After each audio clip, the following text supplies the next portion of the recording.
All right, welcome everybody. This is Jimmy Yen and welcome to the Anything is Achievable Health Podcast. So today, I'm super excited to have a special guest with me, Ben O'Brien. Ben, your middle name is Latto, right? Am I saying that right?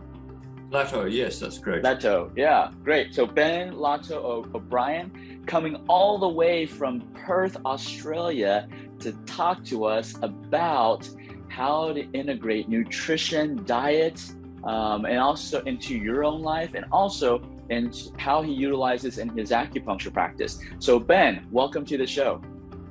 Well, thank you for having me on, Jimmy. I'm excited to be here. Yeah, so I'm excited to have you on our show. And so Ben, can you introduce yourself, tell the audience a little bit about yourself? Sure. I sort of fell into Chinese medicine and health. I'm from a very long line of actually Western medicine practitioners. So both my grandparents on my mother's side were medical doctors. 3 of my 4 uncles are medical doctors. And my mother was an osteopath for about 55 years. So I grew up around patients and around treating. This is very normal. My mum always had a home practice. She really raised us. And I was constantly seeing patients coming and going all day, every day. So it was quite normal to be in and around that. And actually that turned me away from it a little bit because I was so saturated with this whole nutrition, health, healing. I didn't take to it straight away. It took quite a long time, but obviously it was a bit ingrained in me, in my genes, and going through that process. So straight out of school, I actually did something completely different than the family trade. I went and became a panel beater and spray painter. And when I was younger and I was interested in working on cars and playing guitar and all that sort of thing, I didn't want anything to do with the family business at all. So I went and did a 4-year apprenticeship and became a panel beater and spray painter. And then as I got a little bit older, realized that wasn't really going to be a very good career for me because it's not a very health conscious thing and using a lot of poisons and it's not ideal as a long-term career. So I got into Chinese medicine by accident, and the story basically is that at the age of 26, I was diagnosed with a very serious heart condition. I have a genetic disease called Marfan syndrome, which is in my family, and it's a problem with connective tissue and not being able to make the main connective tissue in the body, which is a thing called collagen. So with people with my condition, that's part of the problem. It's the main problem really is that when we try and make collagen, we can't make it, it's not strong enough. And so we have a lot of sort of, symptom means a collection of, a syndrome means a collection of symptoms. So it's not one thing, it's multiple things. And one of the main issues is that all the collagen that surrounds your heart is very, very weak. And so this can be the fatal aspect of having this condition. So anyway, I was diagnosed with this condition and immediately had to go in for open heart surgery at 26, really having no symptoms at all. So this was a bit of a shock, as you can imagine. And so my life took a very different turn at that point. And so I went and had this procedure done. It was called a Bentall procedure, which is kind of ironic because I'm quite tall and my name's Ben, but that's actually how it's spelled. Bentall. It was a French surgeon that came up with this. And so basically what that means is you have complete replacement. You have an incision made from your throat to the bottom of your sternum. This is major open heart surgery, so this isn't keyhole stuff. They crack your sternum open. They've actually got to replace your aortic semilunar valve and your entire ascending aorta. So it was about 9 hours of theatre for me, and a lot of people don't actually survive that operation. But the issue, it wasn't a possibility to not have it done. It was you must have this done because you're not going to live for very long if you don't. So I was really between a rock and a hard place. I was like, have this procedure done, you might die, or don't have it done and you will definitely die. So I wasn't very thrilled with those choices. But anyway, I had to have this done. So at 26, I basically became a heart patient, and I was always very interested in playing guitar. Music was my life. So after I had this kind of horrific procedure that went really well, so they told me when I woke up in the intensive care unit, they said, we're very pleased with how it went. Everything's gone brilliantly. They make you move your arms and legs and make sure that your brain's working and all this sort of thing. And it all looked pretty good. But the problem was that I had a left hand that was like a cerebral palsy hand. So this became a claw. And I could move the arm, that was fine, but I couldn't move the hand. And so, and I had to say to them, okay, it's great, everything's gone well, but something's happened to you guys. What the hell is going on? And they were kind of like, oh my God, they missed it, right? So they missed it. So they freaked out quite a lot and thought, well, you know, it's obviously, it's probably brain damage or he's had a stroke or something's happened to him during this procedure. So they went and took me, and I had a whole lot of testing done. I had cervical and cranial MRIs. Everything came back inconclusive. So they basically said, well, we don't know what happened to you. Something's happened to you. We've managed to successfully replace the bits of your heart that need to be done, but you've had this side effect, and we don't know what to do, and we don't know what the cause is. So, as you know, if you can't get a diagnosis, it's very hard to know how to actually come up with a plan to help yourself. So I sat around very depressed. This is a big operation. It took about 2 years for me to recover, which is about how long it takes for all the anesthetic and everything to wear off. And during this time, I had a lot of investigations done to try and work out what had happened to me and how do I fix this problem. So I went back to neurologists. I went to my cardiothoracic surgeon. He didn't know. He sent me to a hand surgeon. The hand surgeon didn't know. He sent me to a neurologist, and this person didn't know either. And by now, I'd spent a lot of money, and they did all the testing again, complete cervical and cranial MRIs. They did shock testing through the nerve to try to find if there's a break in the neuronal pathway. Yep. Everything was inconclusive. And so I was basically left with them saying, well, stop being a hypochondriac and get on with your life. You've had your life saved, and we don't know what's happened to your hand, so just get over it and move on. And that's not really what you wanted to hear at that point. So I still didn't have a working diagnosis. I didn't know what to do. I'd started going to chiros, I went to physios, I saw my mum, who was an osteopath of many, many years by this stage, but I had no working diagnosis, and that was very frustrating because I wasn't getting better. And the reason that it was such a problem with me with my hand is because I was an aspiring musician and I've always played guitar. So that was the end of that.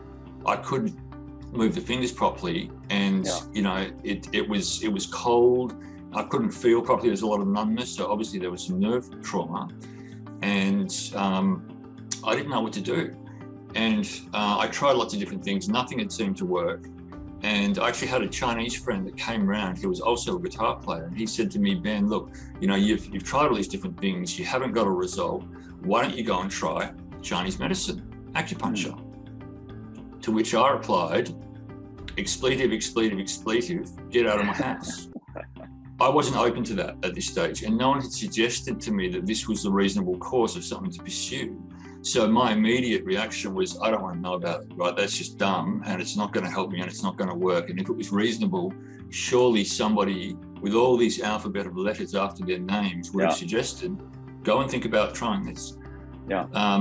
But anyway, I thought about it for a few days, and like many people that find Chinese medicine, I went, well, I don't know what else to do. I'll go and try it. I know it's not going to work. That was my mentality. I knew it was going to be a waste of time, but I didn't know what else to do. So I went and saw this guy, who's a guy called Lawrence Galeesh here in Perth. And Lawrence was also a lecturer at the only college that was teaching acupuncture at this stage. And, you know, he said to me, look, Ben, obviously this happened during the surgery. I don't know if I can help you or not, but we can try and see. And what I'm recommending that we do is a course of treatments. Okay, I want you to come in once a week for 8 weeks, and we'll work out whether, you know, you can actually get some benefit from this or not. And I said to him, no, I'm not doing that because this is not going to help me. I said, I'll give you one treatment, and if it helps me, I'm coming back. And if it doesn't help me, I'm not coming back. And he said, yeah, okay, that's fine, whatever, we'll do that.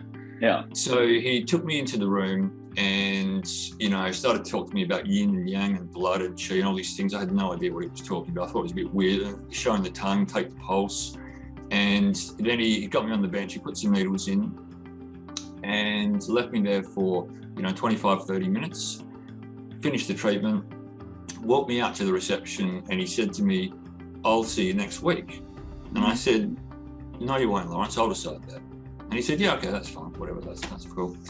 So I got in my car and I was living in a place called Fremantle, which is about 40 minutes away from this clinic. And I was driving an automatic car back to my house, and I could move the arm and I could hold the bottom of the steering wheel with my left hand. And I remember on this drive having some sensation in the hand. And I was it took a while for my brain to understand that this was possible, because I'm like, I don't know what the hell this guy's done, but something is different in my hand. Because it didn't feel like that an hour ago. I couldn't feel anything, and now I can move the fingers a little bit and it feels a bit warm or whatever it was. And I remember getting back into my driveway and I sat there for probably an hour just feeling the steering wheel going, wow, I've got sensation in this hand. And that's just, it just blew my mind that this guy had managed to do something that no one else could do. So I went back in, I called him up and I said, book me in for 7 more, I'm coming in once a week. And every week I went back, and every week my hand got a little bit better and a little bit better and a little bit better until, it went from a claw to actually being able to move the fingers. Now I still have a bit of residual nerve damage, and maybe I always will, I don't know, but I can actually use the hand now. Nice. And so at this stage I had no money either, so I'd paid for these 8 treatments. I'd seen some significant improvement. I wasn't going to go back to panel beating and spray painting, so I thought, well, maybe I should go and study this. I'll go and study this and I'll learn how to continue to help my hand. That was my reason for getting into it. It wasn't about helping anyone else. I didn't care about that. It was about me and my journey to fix my hand so I could play guitar. Wow. And I guess after you go through about a year or two, then you kind of realize it's not just about you. And I thought, if I could learn this incredible modality and I could help other people that nobody else could help, that's pretty awesome. And so that's the reason that I went and studied Chinese medicine. It was only for going on this journey to assist my hand. Yeah. Wow, that's I've never heard that story, so thank you. That is a great story. So you pretty much understand exactly what your patients are feeling, because you went through the, you weren't open. Oh, what is this? What is Chinese medicine? It's a bunch of, voodoo medicine. That's what people here in the US may say. And so going in, not thinking that it's going to work, like thinking it's not going to work, right? I knew it wasn't going to work. I was absolutely knew. So that shows, and that's a great point, because, for acupuncture to work, for Chinese medicine to work, the patient doesn't have to believe it to work, because you went in there and saying it was not going to work, but it still worked. And so that shows us that Chinese medicine is not a bunch of hoo-ha energy, that people, it's actually physical medicine. It can actually change, your physiology. So I love that. And also the fact that you're like, oh man, if I don't get any relief, after one treatment, not everybody gets relief after the first treatment, but the fact that for the fact that you did, and you were able to continue it, then you were able to see the miraculous results from Chinese medicine. So it's very encouraging to other people who have never tried Chinese medicine to give it some time, because like you spent how many years going through the Western medicine route? How many years did you go? It was through two and a half, about that. Yeah. So you went through every single specialist, right? Yep. Lots of. And so, and so other patients who are in your same shoes, doesn't matter, you've gone through others, 20 specialists, and nobody's been able to help you. Nobody's been able to give you an answer. Doesn't mean that Chinese medicine won't work on you. Ben is a prime example that, if you just give it a try, you don't know what miracles could happen. So that's awesome.